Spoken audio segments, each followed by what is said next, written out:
पश्चिम बंगाल की जनता को पीएम मोदी ने लिखा लेटर। ए बार बीजेपी सरकार के नारे के साथ महिलाओं को दिया खास मैसेज। अवैध घुसपैठ और हिंसा पर जाहिर की चिंता। एआई समिट में हंगामा करने वाला 5वां आरोपी एमपी से गिरफ्तार। यूथ कांग्रेस नेशनल प्रेसिडेंट से भी पूछताछ। आरोपी कृष्ण हरि की कार से मिली पीएम फेस वाली टी शर्ट। विदेश में भी यूपी मॉडल ने बनाई खास पहचान। सिंगापुर दौरे पर सीएम योगी को पहले दिन ही मिला 6,650 करोड़ का बिग इन्वेस्टमेंट। देश की बेटियों के लिए खास संदेश। बाल यौन शोषण मामले में दर्ज एफआईआर के बाद शंकराचार्य अविमुक्तेश्वरानंद की सफाई। बोले, छात्रों से नहीं है मेरा नाता, किसी और राज्य की पुलिस करे जांच। तारिक रहमान की सरकार में शेख हसीना को एक और बड़ी राहत। मुकदमे से जुड़ी सरकारी वकील हटे। हसीना के करीबी को मिली नई जिम्मेदारी।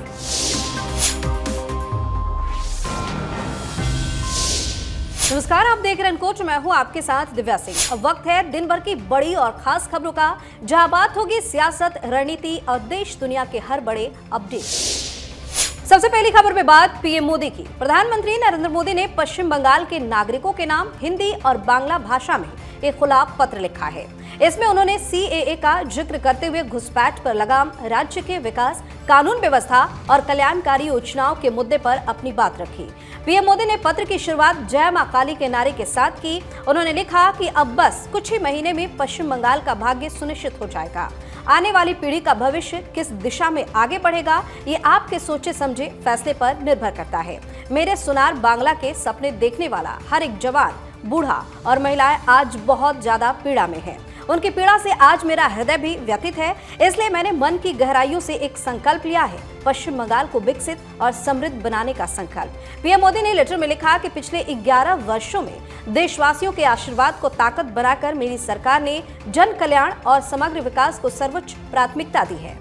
किसान के कल्याण से लेकर युवाओं के सपनों को साकार करने तक और मातृशक्ति के सशक्तिकरण से लेकर समाज के हर वर्ग तक हमारी नीतियों के परिणाम सकारात्मक दिखाई दे रहे हैं। राज्य सरकार के असहयोग और विरोध के बावजूद आज पश्चिम बंगाल के करीब 5 करोड़ जनधन योजना के माध्यम से बैंकिंग व्यवस्था से जुड़े हैं। पीएम मोदी ने लिखा कि हमारी सरकार का प्रयास है हर गरीब परिवार को सम्मानजनक जीवन मिले। आगे बताया कि आपके गांव में अब सड़क, बिजली और पानी की सुविधा बेहतर हो गई है। ये सब हमारे प्रयासों का ही परिणाम है। मैं चाहता हूं कि आप और आपके परिवार के सदस्य स्वस्थ रहें, खुश रहें और प्रगति करते रहें। आपके जैसी मेहनती और साहसी महिलाएं ही भारत को नई ऊंचाइयों पर ले जाएगी। केंद्रीय गृह मंत्री अमित शाह ने आज भारत टैक्सी से जुड़े चालकों यानी कि सारथियों के साथ संवाद करते हुए सहकारिता आधारित इस नई पहल को देश के टैक्सी सेक्टर में बड़ा बदलाव बताया। उन्होंने स्पष्ट किया कि जो श्रम करता है मुनाफा भी उसी को मिलना चाहिए। शाह ने कहा कि भारत टैक्सी का उद्देश्य किसी निजी कंपनी के मालिक को अमीर बनाना नहीं, बल्कि दिन रात मेहनत करने वाले टैक्सी चालकों को सशक्त बनाना है। अमित शाह ने कहा कि भारत टैक्सी में सारथी ही असली मालिक है।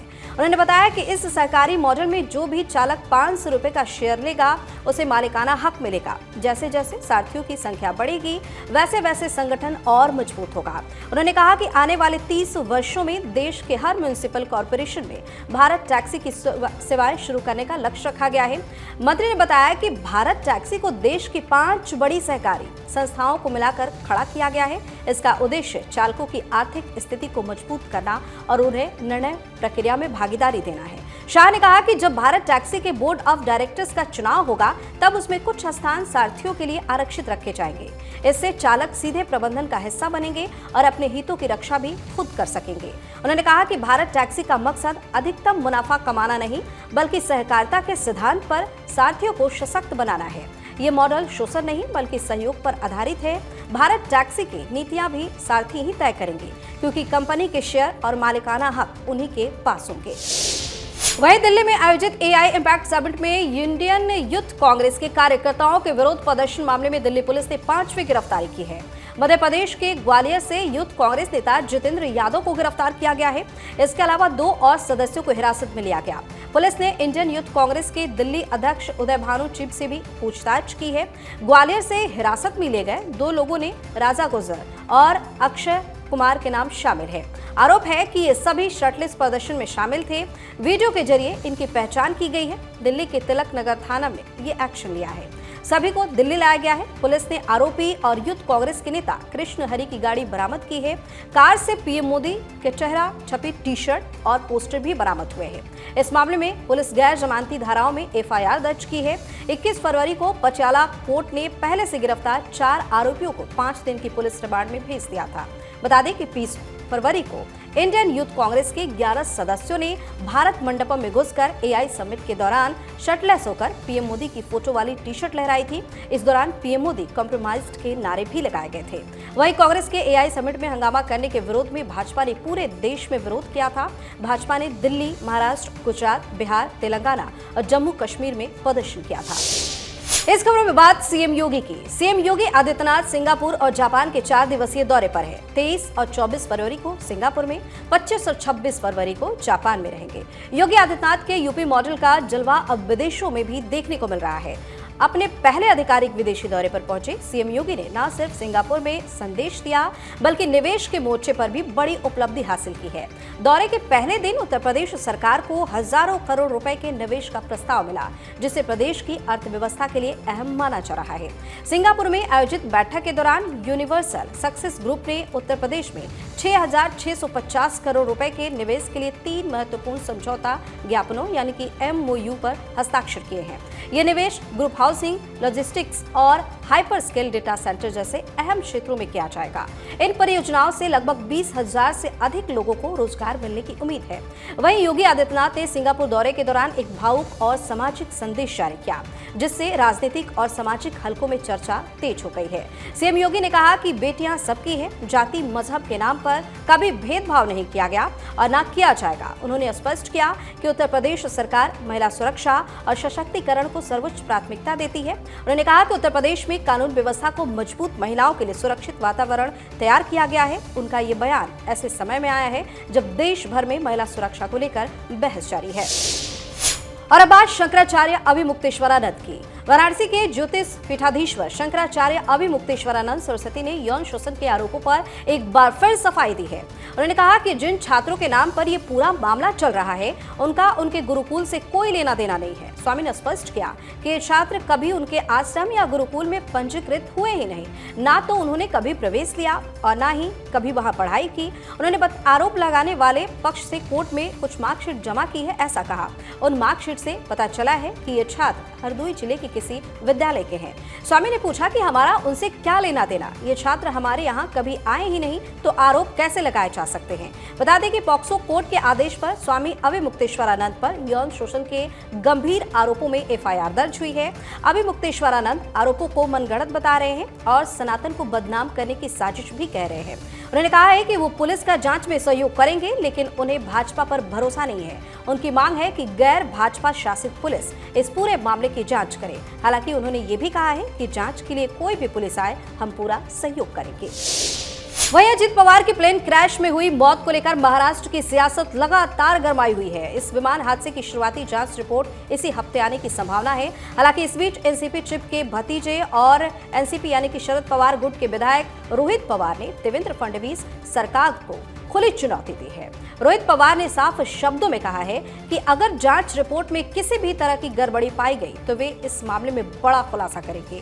रोहित पवार ने दावा किया है कि उनके पास इस पूरे मामले से जुड़े कई अहम सबूत और दस्तावेज मौजूद हैं। उन्होंने कहा कि अगर अजीत दादा के विमान हादसे की शुरुआती जांच में कुछ भी गड़बड़ी हुई तो हम बड़े बड़े नेता, बिजनेसमैन और कई बड़े लोगों के नामों का इस मामले में खुलासा करेंगे। उन्होंने कहा कि अजीत पवार के विमान हादसे की जांच पूरी तरह पारदर्शी होनी चाहिए। हमारे पास बहुत से सबूत हैं। मेरे पास जले हुए ब्लैक बॉक्स की तस्वीर भी मौजूद है और मुझे उसके नुकसान की गंभीरता का अंदाजा भी है। ऐसे में सरकार जल्दबाजी में रिपोर्ट जारी कर समय बर्बाद कर रही है।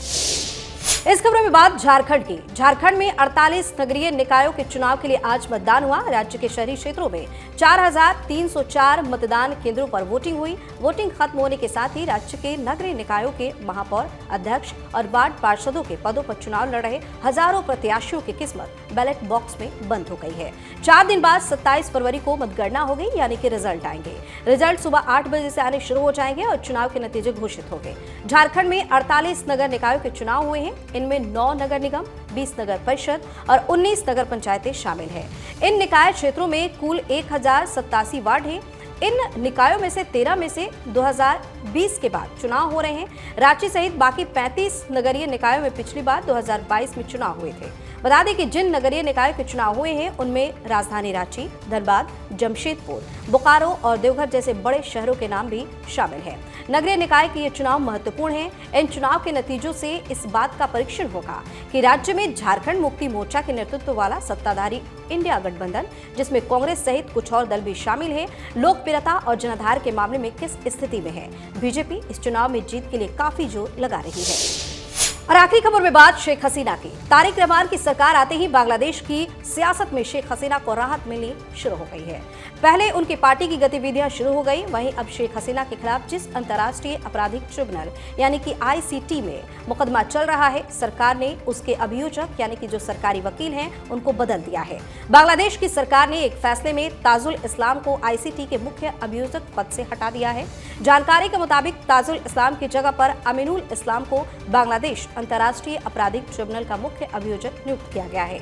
एक वक्त में अमीनुल को शेख हसीना का काफी करीबी माना जाता था। शेख हसीना की सरकार में अमीनुल अभियोजक पद पर तैनात थे। शेख हसीना के खिलाफ अंतर्राष्ट्रीय आपराधिक ट्रिब्यूनल में 100 से ज्यादा मुकदमे दर्ज है। 2 मुकदमों में उन्हें सजा भी सुनाई जा चुकी है। शेख हसीना के खिलाफ अधिकांश मुकदमे भ्रष्टाचार और नरसंहार के दर्ज है। ऐसे में इस कोर्ट में सरकारी वकील के तौर पर उनके करीबी की नियुक्ति उनके लिए एक बड़ी राहत मानी जा रही है। खबर है कि तारिक रहमान की शपथ लेते ही शेख हसीना की पार्टी अवामी लीग के दफ्तर फिर से खोलने लगे। कई इलाकों में अवामी लीग के नेता सक्रिय हो गए हैं। द गार्जियन के मुताबिक अवामी लीग के बड़े नेता फिर से मैदान में सक्रिय होने के लिए तैयार हैं।